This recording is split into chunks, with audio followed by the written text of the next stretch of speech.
Hi, welcome to this course. I've termed it to say, Hi, welcome to the second course in the Transform You Challenge. Hi, welcome to the second course unit or module in the Transform You Challenge. Today we're going to look at nutrition. I believe that nutrition is one of the fundamental aspects you need to take charge before you can see any results in your fitness and wellness routine. As you know, you've signed up for the Transform You membership, and I believe that if you implement what I'm going to share with you in these few slides, you are going to be on a good way to getting to your fitness goals and achieving any wellness goals that you've had. I'll give a brief background about myself. I've been able to do almost up to master's studying nutrition. From my undergraduate to my master's, and also my own self learning, I've been able to learn a lot when it comes to nutrition. So, what I'm sharing with you is science based, and I could provide references, but I don't think that will be necessary. And I believe that if you implement everything I'm going to share with you today, you are not going to ever diet again. So, that gets me to the second slide that says, I will never diet again. I would want you to repeat this almost every single day, at least for 30 days, until it sticks into your subconscious mind, until it sticks in your subconscious mind to say, I will never diet again. I will never diet again. Why I'm telling you to say this is that you're going to rewire your mind from all the diet gimmicks that you've seen on the internet. There's so many: keto, paleo, low carb, sucrose. There's so many diets that I've seen people do, and those things do not really work. Ideally, the fundamental to any nutrition is that you have to be in a caloric deficit to lose weight or lose fat, and be in a caloric and also be in a caloric surplus to gain weight or gain fat. There's no two way around it. There's no any other way around it. There's no two ways around it. There's no any other way around it. That's how people gain weight. So if you want to gain weight, you consume more than what you burn. And if you want to lose weight, you burn more than what you consume. That's the standard. So I'm going to give you a brief background of nutrition. I believe there's a link between nutrition, wellness, and fitness. And this is a very strong link. When you understand that nutrition makes up 80% of what you need to do to lose weight or to gain weight, the 20% will come from your workouts and your physical activity. So it's 80% nutrition and 20% working out. If you've been in the fitness industry, you know that many people talk about you cannot out train. If you've been in the fitness industry, you know that many people talk about the fact that you cannot out train or out work out a bad diet. If your diet is not up to the point that you want, if your diet is not optimized for the results you want to get, however much you work out, you're not going to see any change on the scale or even how you look. So, when you understand that nutrition plays a fundamental role in your fitness and wellness routine, you have to take it serious. And by taking it serious, you have to know the basics that I'm going to share with you in this training. So, the food we consume is vital for our overall well being. I think if you've ever checked the internet, you'll see that some people are shown, especially in places like Africa, dry places, like you can see kids who are malnourished. Malnourishment comes in when you're not consuming the right foods. And also when you go to the Western countries, America, USA, Europe, when you go to the Western countries, America, Australia, Europe, you see there's been an increase in obesity and lifestyle diseases because of what people consume. So, nutrition really plays a great role when it comes to your fitness and wellness. So, there are, I would say, there are four fundamental components of nutrition. We consume the foods we consume to provide energy for our bodies to function and also to provide us energy to do our day to day activities. Those usually are your carbohydrates. And For muscle building, we look at the protein. Protein is a building block of any muscle.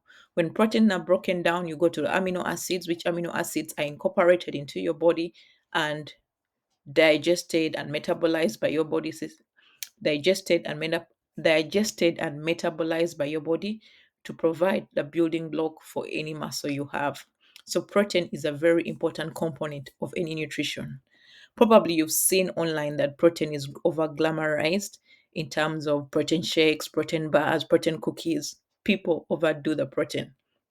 But ideally, as a person, you need only at least zero point 0.8 grams to 1 gram of protein per pound of your body weight. For weight management, you have to make sure that you consume the right foods that are going to help you maintain your weight if you want to maintain it, or lose weight if you want to lose weight, or gain weight if you want to gain weight. So, nutrition is a very important component in maintaining your weight.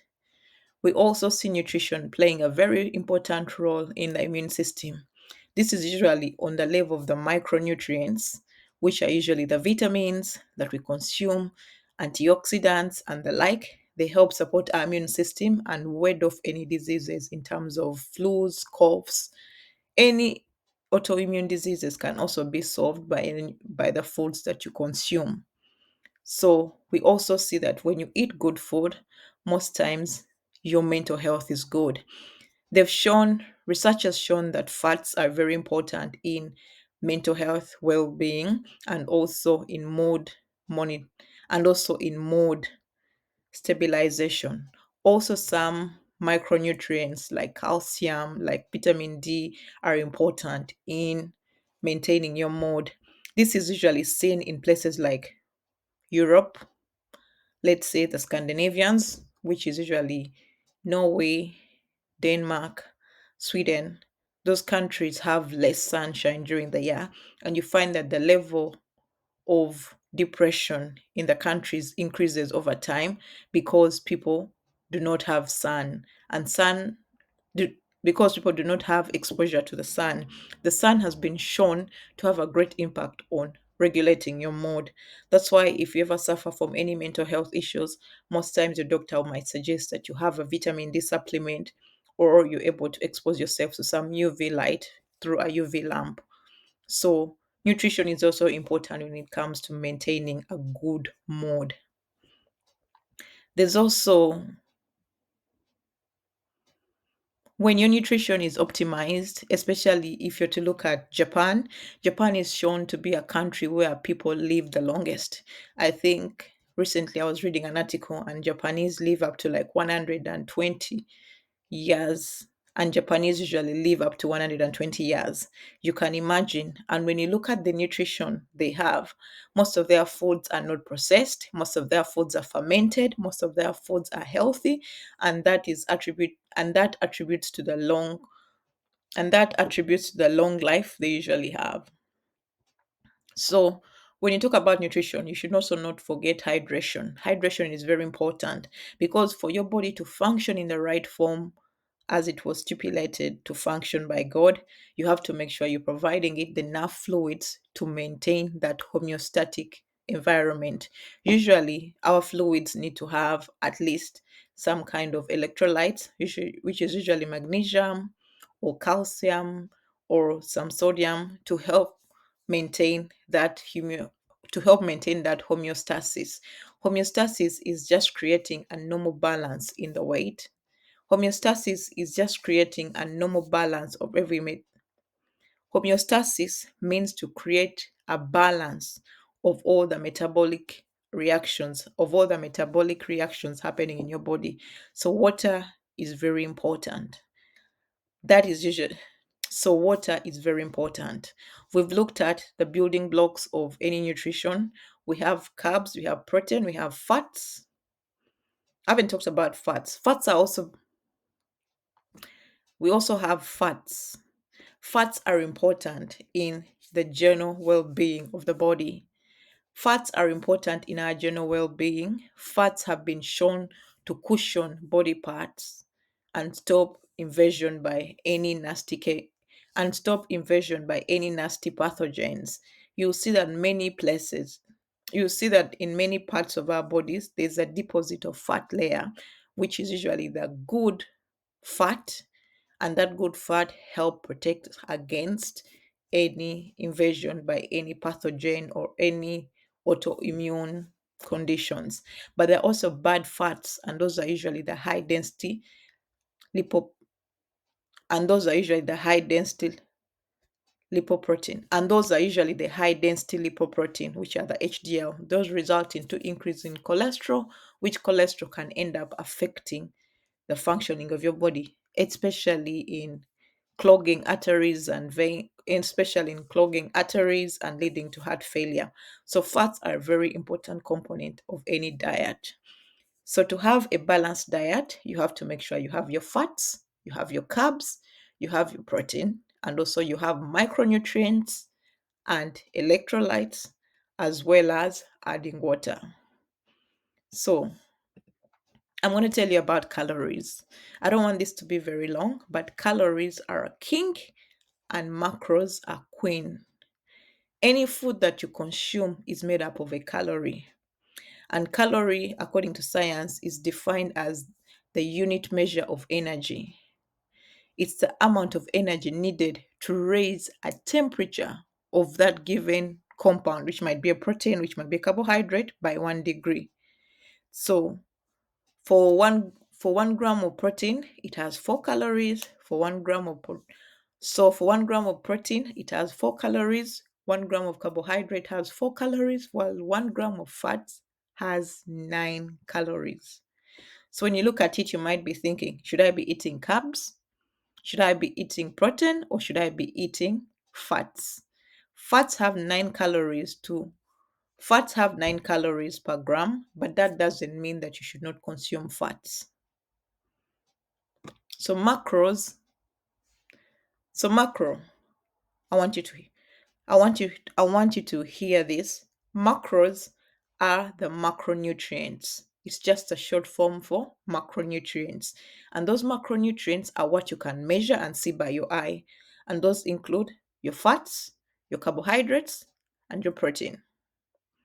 Carbohydrates can be broken down into fiber and probably leafy greens or any all and probably leafy greens. But macros provide energy and make up the bulk of any diet. And macros means macronutrients. Macronutrients are three. We have carbs, which are carbohydrates, we have protein, and we also have fat. Carbohydrates are a source of energy, as I've already mentioned. Any work that any energy that you need to expend in your body, most times it comes from carbohydrates. You hear me say most times. Like people who do keto, their energy will end up coming from fat because they reverse the normal cycle of nutrition. They reverse the normal conditions of nutrition. But that's for another day. So today we're going to look at carbohydrates. Carbohydrates are a source of energy. Your carbohydrates include your carbohydrates includes any grains. It might be you're eating oats. It might be you're eating It might be you're eating oats. It might be you're eating pasta. It might be you're eating sweet potato.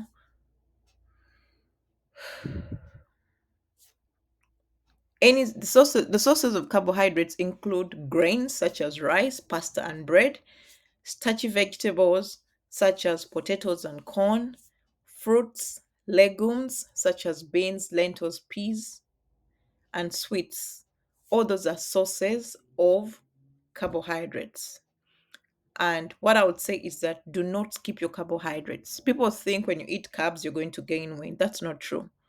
If you eat them in excess, but if you eat in the right quantity, you're going to provide your body enough energy for you to be able to do the activities that your body needs to do. While for protein, I think all of us know we have eggs, we have fish, we have chicken, we have beef, we have pork, we have lamb, any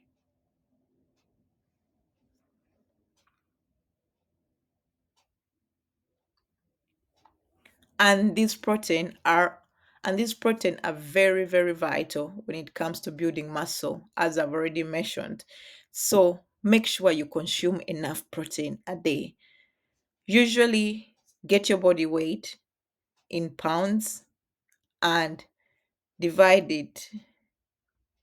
So get your body weight in pounds and eat that in grams.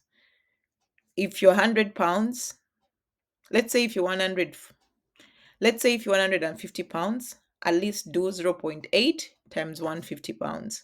If you're 200 pounds, do at least zero point 0.8 times 200 pounds.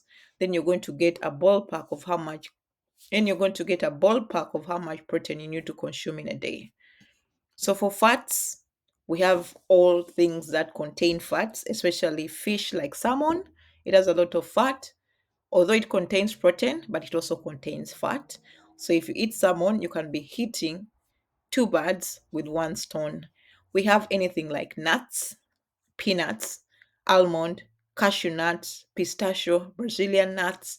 Any nuts contain fats. We also have seeds. Most seeds contain fats, such as pumpkin seed, chia seeds, olive oil seeds, olive seeds, and the like, all those contain fats. Fats are very important, I've already mentioned, so please include healthy sources of fats in your body. What you should avoid is processed fats and highly saturated fats, like some cooking oils. So we've talked about energy, we've talked about fats, we've talked about carbohydrates, we've also talked about protein, but let's look into energy.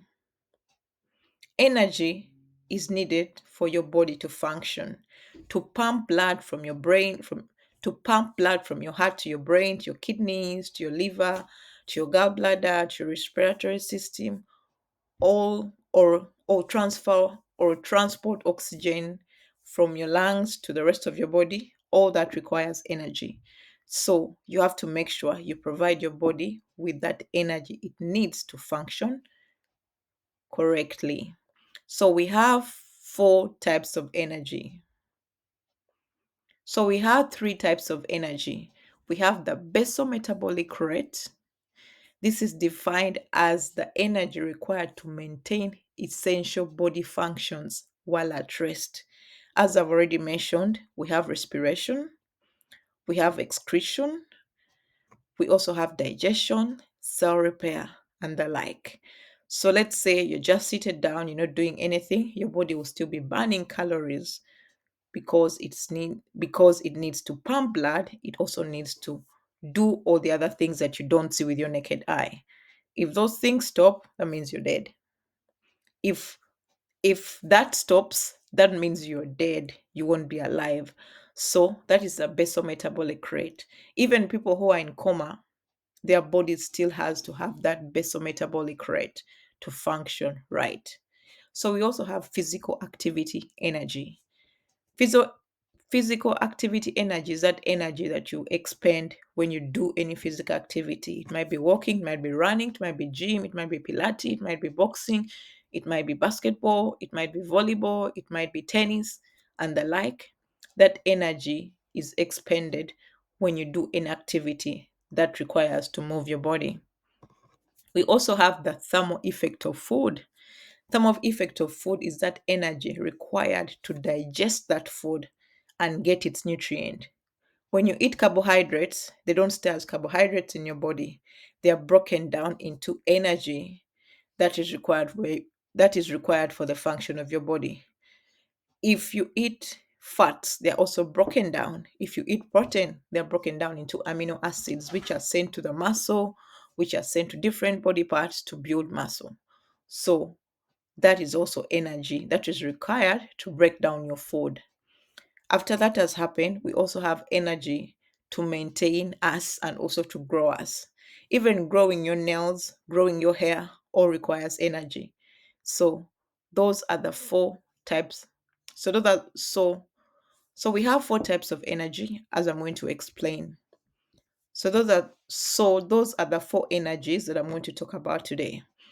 As I already mentioned, every food that you consume has a calorie The only thing that does not have calories is plain water. So, the most important thing when you want to lose weight and get in the best shape is to know your total daily energy expenditure. When I got to know about the total daily energy expenditure, my life was changed in the sense that I could be able to estimate how much energy my body expends in a day. Why is this important? Because many people think eating a 1200 calorie meal, because many people think eating a 1200 caloric meal plan, like everyone else, is going to help you achieve your goals. No, it's not going to work. All of us are different. So all of us require different energy to survive. And all of us, our bodies expend different energy in a day to survive. So the total daily energy expenditure is a measure of how many calories a person burns in a day. It accounts for all your energy, where we have the physical activity as we've looked at the basal metabolic rate, we've looked at also the thermal effect of food, and it accounts for all those energies. So it's a total sum of all those energies. It is used to understand your total daily needs. It is used to understand your total daily caloric needs, and also helps you maintain your current weight, or even and it also helps you maintain your current weight or even lose weight. So basal metabolic rate is that energy when you're at rest. Physical activity is the amount of energy you burn while doing activity, as it said, physical activity. We also have the thermal effect of food. Thermal effect of food is that energy that is required to break down food after you've consumed it. There's also one energy I haven't talked about. It's called NEAT. It's called non-exercise activity thermogenesis. If you see me do this, my body is still burning energy. If you see me fidget with my hands, my body is burning energy. If I scratch my hair, my body is burning energy. So your total daily energy expenditure accounts for all these energies in one go. So how does a person determine their total daily energy expenditure? The different calculators. The scientists calculated it from first principles, and they came up with calculators that you can use to help you determine this energy. So I'm going to link for you this calculator. There will be a workbook at the end of this course.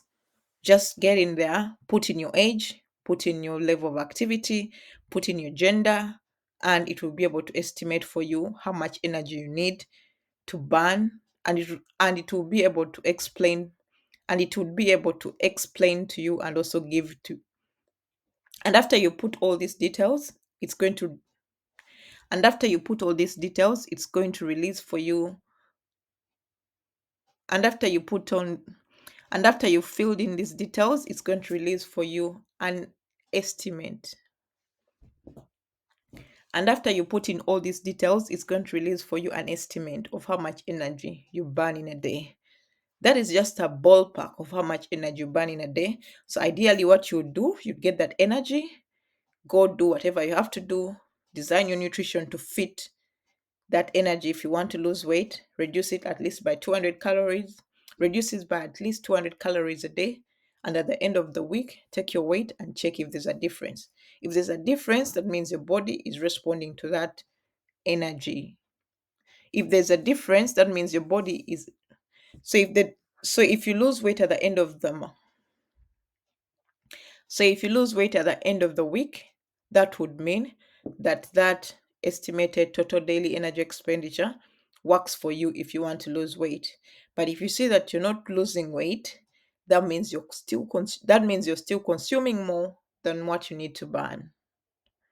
So you might end up reducing the amount of calories you consume in a day or even increasing your physical activity to catch up with that difference that you want to see. So it's usually so it's usually calories so it is usually calories in versus calories out. The more calories you consume, the less you work out or move your body or expend. That means you'll be able to gain weight. But if you're consuming lesser calories and expending more calories, you'll end up losing weight. That's how it works. So, what diet do you need to follow? My approach when it comes to dieting is to understand your body needs. Everyone attending, everyone in this Transform You challenge, everyone in this Transform You, everyone who is in this Transform You membership is going to have totally different needs compared to another person. Ideally, what I try to do is I make sure at least I eat 100 grams of protein every single day.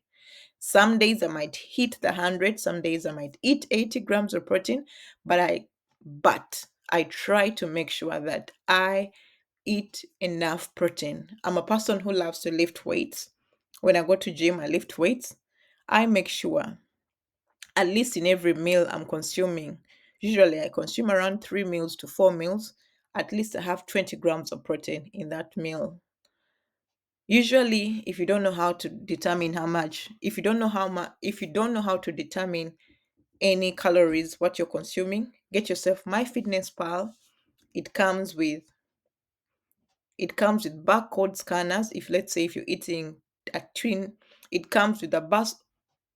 MyFitnessPal comes with a barcode scanner. Let's say if you're eating tuna, go scan it and it will tell you how many calories you're in, and it will tell you how many calories are in that tin of tuna. If there are two eggs, there are already eggs established in that pit. There are already eggs. There are already eggs established in the MyFitnessPal. All you'll have to do is to put in the amount of eggs you're eating. Then it will give you a rough estimate. I don't weigh my food. I've been able to eat like this for the last 8 or so years, and I still get my fitness routine and I still get my fitness goals. What I've learned is I have to eat intuitively. With intuitive eating is that you eat until you're almost full. Where I come from in Africa, many times people eat food until they cannot even breathe. You get into a food coma. But if you learn to eat and stop when you're satisfied, you will train your body not to consume a lot of food. And many things what I try to do, I try to eat my protein first on my plate, then go to my vegetables or my salad, then I can end with the carbohydrates. Most times, if I've served myself a lot of food, by the time I finish the vegetables and protein, before I get into the carbs, I'll find that I'm full. Or I'll find that I just need to eat a little bit of those carbs and I'm done. So usually what I do is I do 40% protein if I'm just maintaining my weight, then 40% carbohydrates, which is usually my sweet potato, my rice, my chapati. I eat everything. Then 10% healthy fats and also 10% fiber and micronutrients. The fiber might be I'm eating a salad, I might be eating something like dates or added something like romaine lettuce, and also have food that have micronutrients like vegetables. They usually have a lot of micronutrients. This is a diet I usually start with, but with dieting, I don't want to use the word diet, but with eating, you have to learn your body. There's not one size fits all. I would want you to start by 40% protein, then 40% carbohydrate, then 10% healthy fats, then another 10% fiber and micronutrients. Try it and see if it's working. And all these are going to be based on your total daily energy expenditure. For instance, you want to lose weight and you found that your total daily energy expenditure is 2000 calories, but you want to lose weight. That means you have to lower the calories you're consuming to at least 1800. So from that 1800, get the 1800 times 40 divided by 100, then you get the value. Then another 40 divided by 100, then get the value. Then 10 over 100 times that 1800, then 10 times 1800 over 100, then you'll be able to estimate how much grams you need to consume from all these components of your diet. So I'm designing for you an essential grocery list for weight loss. I haven't finished it, but I'm still working on it, and it will look like this. I'll put for you foods that you can buy. Weight loss or fat loss is easy when you do things the right way. I wouldn't want you to just wake up today and say, okay, I want to lose weight. Let me start all in. I would want you to first evaluate your life from the previous course module you'll have done from the previous course module you'll have learned about establishing your why. After you've done that, you also look at your essential grocery list. You can't say you want to lose weight when the foods you have in your grocery are not supporting that goal. It is these small things that we do on a day to day that are going to help us achieve our goals. So if you want to lose weight, clean up your fridge, buy fresh greens, buy avocado, buy Greek yogurt, buy fermented foods, eat eggs, buy pears, apples, cucumber, cheese. Buy things that you know you're going to eat and are going to benefit you, other than stocking on Tim Tams, which are usually biscuits in Australia, or cookies or crackers. Buy foods which are healthy. Start with this, establishing a good grocery list. And from that grocery list, as you see, you'll end up seeing yourself eating healthy because the food will be next to you. If you want to drink more water, keep a bottle on your table. Every time you're thirsty, grab and drink. Many times when people are thirsty, they think they are hungry and they want to eat something, but sometimes it's thirsty. So have a glass of water or a bottle of water with you and sip on it every time that you want to. So this is going to be the last episode. This is going to be the last slide in this course. If you have any questions, please let me know. My email is always there. I'm also going to create a group whereby you'll be able to interact with other members and also for accountability. But for the meantime, but before that group is here, I would want you to reach out to me if you have any questions. My email is always there and I'll be sure to answer any questions. Let me know if this has been helpful. If there's anything that's not been clear, I can be able to I can be able to give you a clearer explanation. Otherwise, I'll catch you in the next module. Stay blessed and always tell yourself, I will never diet again. Bye bye.